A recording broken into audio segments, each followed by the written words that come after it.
Glenn Rice's scoring record for the Heat has lasted 19 seasons. Will it come to a close tonight? LeBron for three. Kaboom! Once he got it going, the rim looked like an ocean. 7 of 7. Can he do it again? Yes! 8 for 8 from Kaboom Town. Welcome to his kingdom. Every night I go on the floor, I want to be the MVP. For the record, tonight the highest scoring game in franchise history. LeBron's 61 majestic. He's proven why he's one of the best players, the best player in the world.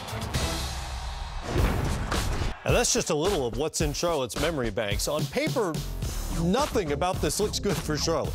The Bobcats have never beaten the Heat in the Big Three era. In fact, overall, Miami has won 16 in a row over the Bobcats. Nonetheless, Dwayne Wade did his best to offer appropriate respect. It's always close games when we play them. The team competes very hard. Now they're comfortable in their game. They really got into. They have a great 1-2 punch. With Kimba and Big Al. But they have a great system. And all of them are involved. So it's going to be, we got to come with our hard heads on. We got to stay focused throughout. And, Sunday will be an important game for us to try to get game one on the home floor. That guy, of course, a big, big key to what Miami does. But here's more evidence that the Miami Heat are good. They've put together the best effective field goal percentage shooting season in NBA history this year at just over 55.4%, beating their own record. But having said that, Miami comes in having lost 5 of their last 6. They're just 11-14 over the final 25 games of the season. A lot of that may be to do with Dwayne Wade's absence, a lot of injuries down the stretch. But as you look at Miami, how ready are the 2-time defending champs to return to the finals? They're going to be ready. I mean, they know how important Dwayne Wade's health is. So they haven't played their best basketball without question, like you talked about, Matt. But they've played in 3 straight finals. And they have enough veteran guys. They've given Charlotte all they can handle, obviously, with all the stats you talked about. But they need Dwayne Wade healthy to get back to that championship-level team that they're going to have to be just to get through the Eastern Conference. And, Matt, I am a little concerned. I agree with you, Vinny. I think the Big Three will show when the lights come on. But it's about the others. There's no Mike Miller. Shane Battier's older and kind of worn down playing the 4 position. Ray Allen's hadn't shot the ball like we know he can.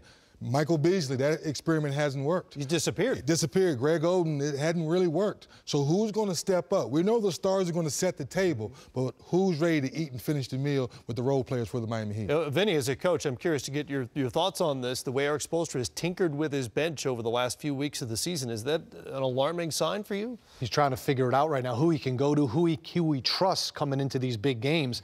Ray Allen will be there when it's all said and done. Norris Coles, Adonis Haslam, these guys that have been there. But Dwayne Wade's health is obviously a key. They've won a couple championships because he's put up big numbers, especially in the finals. They're going to need him healthy, especially when they get to the second, third rounds here and just in the Eastern Conference.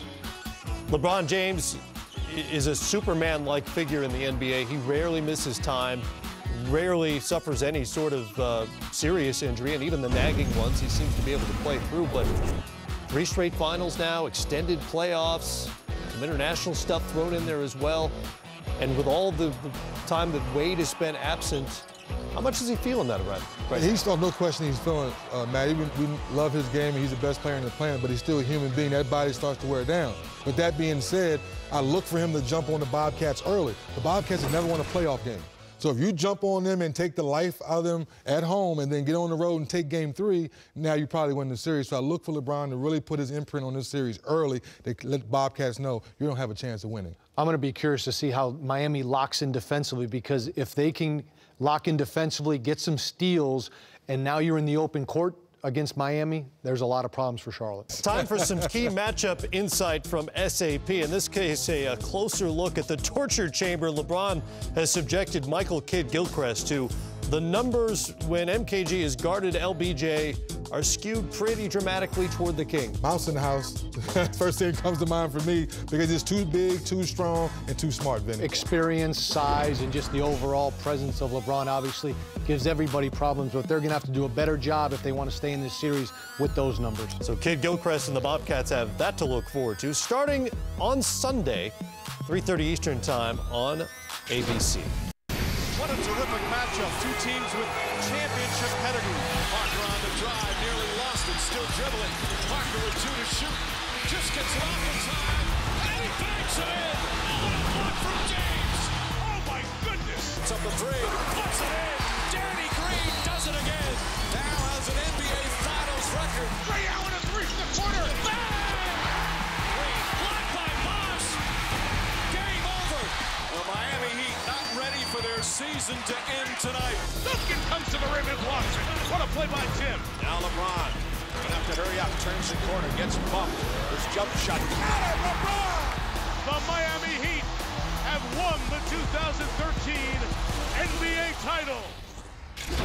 It's going to be hard to top that, but we're game if you are, and it all gets started Saturday here on NBA TV at 11:30 a.m. Eastern Time. Then it's the Nets and Raptors on ESPN, the Warriors and Clippers series, which promises to be wildly entertaining on ABC. Hawks Pacers at 7 Eastern Time, followed by the Grizzlies and Thunder, both on ESPN. Sunday, again, noon NBA TV for your pregame. Then it's the Mavs and Spurs on TNT. The Bobcats and Heat follow that on ABC. Then TNT brings you the Wizards and Bulls and the Trailblazers Rockets series out west. Time to get you guys on the record on each and every Eastern Conference series. Take me through it one by one and who they'll face in the finals. Okay, all right, man. Start off with the 1-8. I think Jeff Teague's going to make things interesting, but I think the Pacers get their mojo back and they start locking people down, and that's what who they are. They play defense first and get the offense as they go. The second series, I know Chicago's going to play a lot of defense, but I think John Wall said, you know what, I was the #1 pick for a reason. This is my first time in the playoffs. I'm ready to shock the world. I'm ready to shock the world. Yes, I think John Wall and Bradley Beal with Nene Gortat ready to go. This next series, once again, I think the veterans, the Nets, overcome the Toronto Raptors. They haven't been there before. And last but not least, when you get down here 2-7, the Miami Heat, I know Al Jefferson, the torture chamber, is going to be nice, but I just think this is where it's going to be. Miami Heat, keep it rolling. I love the story of the Wiz, but then the Pacers just have too much. And then the Pacers, you've got what you asked for. Is Game 7 going to be in your building? Can you handle it? I still think the Miami Heat get them in Game 7 by a few points. And guess what, guys? Doc Rivers makes it happen. All-beach finals. Miami Heat and the Clippers. All right, Vinny, your turn. Well, I agree with Dennis there. I think the Pacers, they definitely slide over here, no question. I disagree with you here. I think the Bulls with home court advantage, their tough defense, and I just think Joakim Noah is having a special season. I do like the Nets because of their experience, and they've had the second-best record in the East since January 1. But I do give the Raptors a lot of credit in their season. Miami, for sure here. Come on now. They're going to get their mojo back. And then you have to move them up. And no question, the Pacers here, going to be a great series. Experience. Dwayne Wade's healthy. He's going to be the difference. You got to go there. And best record in the league. San Antonio Spurs. Yeah, have to go with the Spurs. They have the best record in the league for a reason. And we'll find out soon enough. Ooh, Appreciate you there, everybody. It's going to be good.